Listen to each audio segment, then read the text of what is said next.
sit back and move forward just so I can make sure I'm getting... Perfect. Okay, we're good.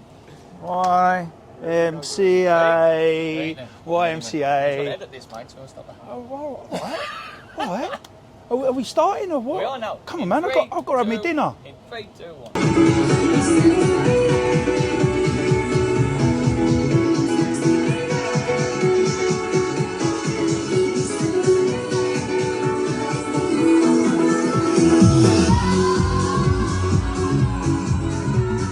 Hey guys, it's Ryan McDermott and Juanito Chanclas for another Mambo Tales. I thought I would jump on instead of the man who's normally behind the camera asking questions. Me and Johnny are getting ready for a special back-to-back session for the closing party, or the first closing party of Mambo this summer. So I thought, who best to ask Johnny some questions on it than me? Oh. Now, I was thinking about it today, Johnny, actually. I might be wrong here, and I'm sure you'll love to tell us that I'm not correct, but I would say you're probably the only Mambo resident who's played back-to-back with most of the residents here. You play back-to-back with me, you play back-to-back with Jason, Yeah. Jamie Love, Jamie. Paul Derry, Dale. Feel Good. Feel Good. Is there anyone you haven't in there? Baxter I have as well. Baxter too? I think probably the only one is probably Gareth, I think. Gareth who hasn't, so we'll have to sort that for next summer. But, so out of all them, you've played back-to-back with all the residents. So, 2 questions. Who was your favourite, and why is it me? Well, I think that the actual obvious question, why it's you, is because I literally play the same music as you. It is literally your music. We do have a similar music. We've got a similar style of music, so I think the way we work is we know within 3 or 4 songs what the other person's going to play. True. And we know when to bring it up a notch, take it down. You know, there's no discussion. I doubt there's been discussion with the others. But... Well, there are. You know, when you're going into a back-to-back, you do need to kind of see what sort of wavelength they're on for that particular moment. But it's like, if I'm playing in Mambo with you, we know where we've got to be. If we're in Universe, for example, when we play together, we know where we've got to be, but we need to judge what's in front of us. Mm. But then if the other DJs I played with, I've literally had to go in and go, right, where do you see this going? So in that case, do you feel you're more following them only because you haven't played as much as you have? We're pretty comfortable together. Like, we don't really speak about No, we don't need to speak because we can judge a crowd. Because playing in Mambo, the most important thing is judging a crowd. You can't go in with 10 songs and you're going to play them 10 songs. It's like every show that we've ever done, it's like we can only play what's in front of us. We never literally go in going, right, they're your 10 songs, they're my 10 songs, that's what we're going to stick to. You know, it's a very, very difficult thing to do, basically. But then if you're playing with someone else, like I say, in the environment of Universe, if I'm playing with someone that I don't necessarily play with a lot, you have to say to them, right, which way do you see it going? Because they might come with one idea and I might go with another idea. But ultimately, it's going to end up with what I'm going to play because I played there like the whole summer. Mm. And these people are only coming for one week. But we try to vary the music. But you always seem to fall. But you always seem to fall back into the same thing. It's what the crowd wants. Yeah, you know, what you think they want and what they really want are 2 different things until you're actually there. I get it. So in terms of playing back to back, not just with me or anyone in general, what do you see is a positive, and is there any negative? Obviously, there can be. What, the negative playing with you? We've only got so long on this video. Where do I start? No, I mean, but let's... my top 3 negative things about playing with Ryan, which, to be fair, it's actually calmed down a lot now. There was a stage where I could never wear white shoes because he literally was trampling all over my trainers. So it was like, actually... These dancing feet are doing all I've never bought a pair of black trainers in my life, and I went through a period of like, all I wore was black trainers when I played with him because it was like, literally, I got home and my trainers were just literally covered. I was like, I can't do this anymore. I've had a few right-handers as well because I've stood in front of the monitor. Like, he's not realising where I am, he's concentrating, he goes like that, he's literally flicking me in the face. That's my favourite one. That's my favourite one. Actually, so yeah, only 2. The trainer game. But in terms of like playing by yourself and having just your, well, in fact, the question is, what do you prefer? Do you know what? Right, it's one of them things. I love playing on my own, but I love more playing with someone else because it gives you a chance to embrace what's going on. Because if you've got your head down, dial in for tracks constantly, you're not taking in the full environment. You know, you're constantly straight away thinking. And then I might be going in a direction that might not be right, but then you've got your own idea. So I can step back for 5 minutes, like absorb what's going on. So you kind of take an inspiration. Yeah, you can take it. Yeah, couldn't we go in and out? Off each other. Yeah, like how many times have I gone? You played a track and I've gone to choose a track, and you go, do you know what? Go with that one. And I wouldn't have necessarily gone with it. And then when it's gone, when we've gone into it, look what's that? It's just gone like that. And the same thing happens with you. If I say to you, oh, don't play that one, but that's generally because you've already played it.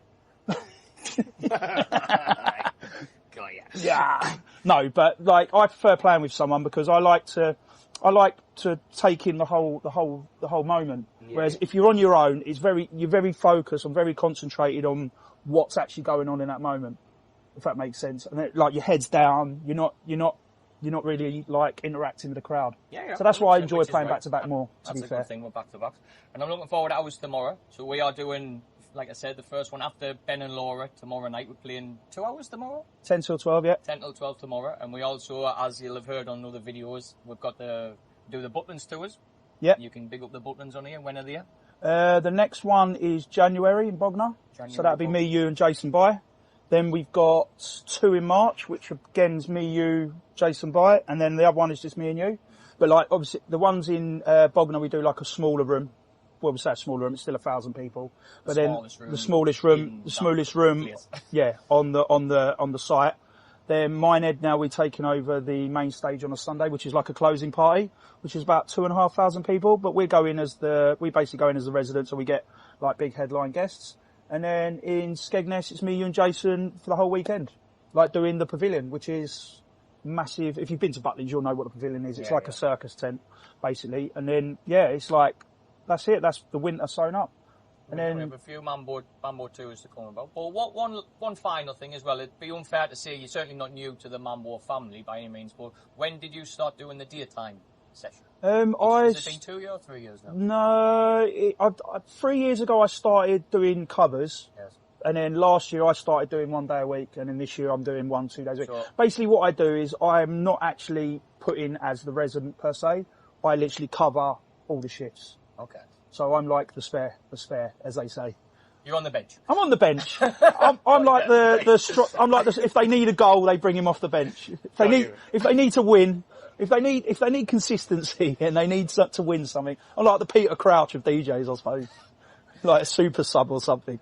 But no, I generally cover. That's what my main priority is. Yeah, obviously because some of you've been in Tuesdays has been your day shift now, yeah? Yeah, I started off doing Sundays, but obviously I was away doing the tours, so I was missing weeks. So then luckily they said that I could come and do Tuesdays.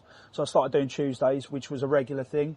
So do daytime sessions, should I say. And then throughout the year, I've just been doing other days covering when people are unavailable. And in terms of that, I'm not saying you've never played a longer set before, but really a 6-hour set daytime session at Mambo, it's probably a lot longer than most DJs might play out there. But how have you found... Mate, do you know what? At first, I was like, oh my God, it's 6 hours. I haven't got enough music. But then I took it the other way and I've gone, do you know what? It's given me a chance to find new music, play new music. I won't say that I'm taking liberties by testing stuff out in Mambo, because we wouldn't do that. We know we've got to stick to what we need to play. But I've found loads of music what I wouldn't necessarily have played, and now I've found new artists, you know, new compilations, slightly different styles of music. Different styles, you know. I was always like, mate, you wouldn't believe it, but I was like playing tech house or like house, like that deep house, tribal garage. But then playing here, I've moved slightly disco-ish, and then obviously we do a lot of classics. So I'm literally going across every single genre now, and it's helped me. And doing that 6 hours is kind of a blessing, because if you're going out playing, like some people, you get half an hour. You can't do nothing in half an hour. Yeah, I was. You can play free. You can play. Is that what you're saying? I was saying, well, the video I did yesterday, whenever this video was out there, I was about to do 8 hours at Mambo, and I was asked like, how do you even to do 2 hours for me, even though I love it, I'll enjoy tomorrow. You just still feel like you're just getting bored. Like people go, oh, can you play half an hour, 45 minutes? I'm never going to turn it down, but at the same time, it's like, what can you do? You're gonna play the 4 best songs you've got, because you're not going to go in there for 45 minutes and play 3 tracks to warm up for someone else. It's like, well, what's the point? But at least, like you say, with an 8-hour set, you know for a fact you'll have your daytime set out. You'll know you'll be bringing it down to sunset. If there's a sunset, if the weather's good, you'll do your sunset. Then you'll bring it up if there was for a guest, or there's no guest, so you bring it up yourself. You know literally every single structure where you're going. I remember when I was working behind the bar in Mambo, right? It was so busy, again, like my head was down on the till or in the fridges, but I knew what time of day it was by the tracks that were being played. I knew the daytime, and then I knew if Jason was playing I knew where the sun was without even looking at it.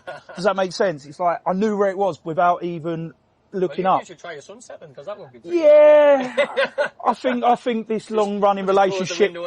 This relationship will probably be over if I started to do sunsets.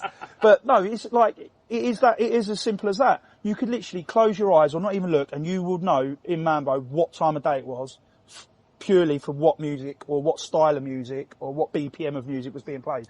Like even what the weather was like. Because you know you're not going to play a sunset music if it's really cloudy, and sometimes you get surprised, don't you? You've always got to have something prepared.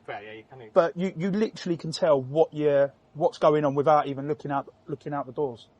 Well, that's a good little insight behind the bars work there, right? So we have tomorrow night is our back-to-back session. Any other Mambo tours you're on soon that you can let the world know? No, we've got a Halloween party in London. 25th at 93 Feet East, which is looking good.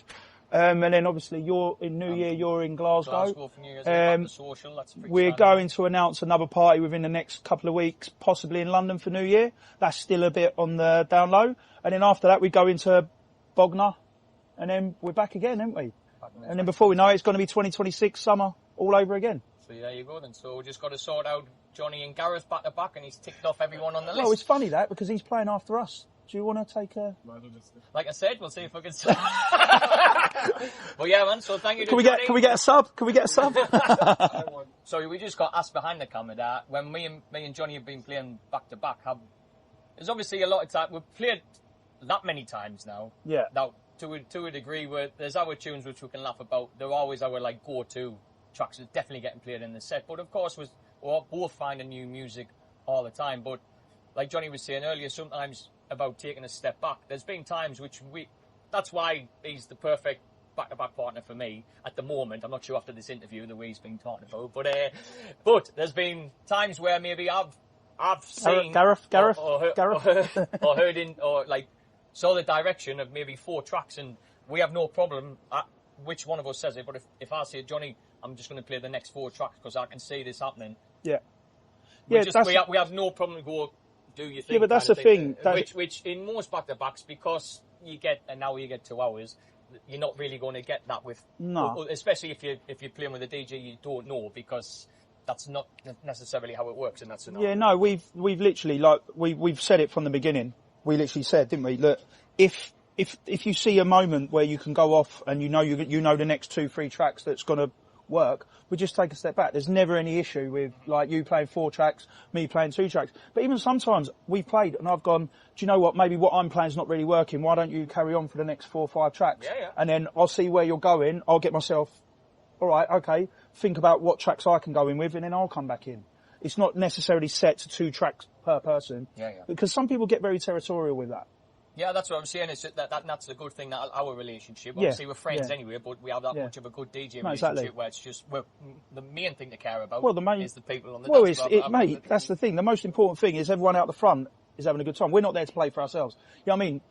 I would say 60% of the tracks I play, I wouldn't necessarily play for myself, if that makes sense. Yeah. I would but after a while, you get into the flow of it, and you're like, do you know what? I actually do like that track. But sometimes, we end up you play the same tracks. Sometimes you need someone else to step in, because otherwise you'll fall into that routine. You'll go... Yeah, it's like an autopilot. Like you go into autopilot, it's like, oh, this is my safety net. Yeah, I get you. You've got your tracks that you know are going to work, but you're never going to get people to appreciate any new music if you keep playing the same tracks over and over again. And being next to somebody, even though... technically still doesn't work, because if you play a new track that you're not nervous to play, but you're thinking, oh, this is a 50-50 well, that's one, it. Then at least you're not falling back on that person, but you don't. I don't know. It's a weird thing. You don't feel as bad because you're not out there by yourself in the booth. You know what I mean? And well, no, but do you remember? I'm sure I caught you a few times when I first started playing with you, because obviously you've been DJing longer than me, and you've been a resident longer than me. But it's like, there was a few times where I wasn't sure whether he was actually stepping back or bending down to tie his shoelace up because I'd done a bad mix or something, or I've turned around, I've gone, what about that track? Sort of thing. You know what I mean? It doesn't seem to do it as much anymore, but I had to say the same to him. He went, Oh, what was that? Turning around with, no, you just trod my foot again. So I'm taking a step back. The back, man, the back. The back, the white ones are back. But no, like, when it comes to music, like, we know exactly what we need to do. We're representing a brand, even if we're not playing for Mambo, even if we're playing, like, say, High, Universe, we played everywhere back to back. And we know what we're meant to do. We know how we're going to do it. And that's it. So yeah, man. So, nice little Mambo Tales there with Johnny. Like I say, if you're on the island, tomorrow, tonight, whenever this video is going out, come down, please join us. We've got Jason Bai on Sunset, lovely Laura, Ben Santiago, myself and Johnny for 2 hours, and Gareth Sterling, Johnny's next back-to-back partner for tomorrow. So we'll see you guys. Thank you for coming, and see you next summer. Oh. Hey, Mambo Jambo! Oh, Jambo! Hey, Mambo Jambo!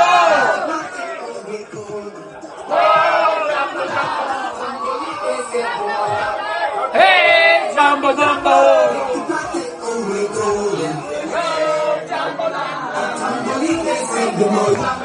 Hey, Jambo Jambo! Oh, Jambo! Hey, Jambo Jambo! Oh, Jambo! Hey!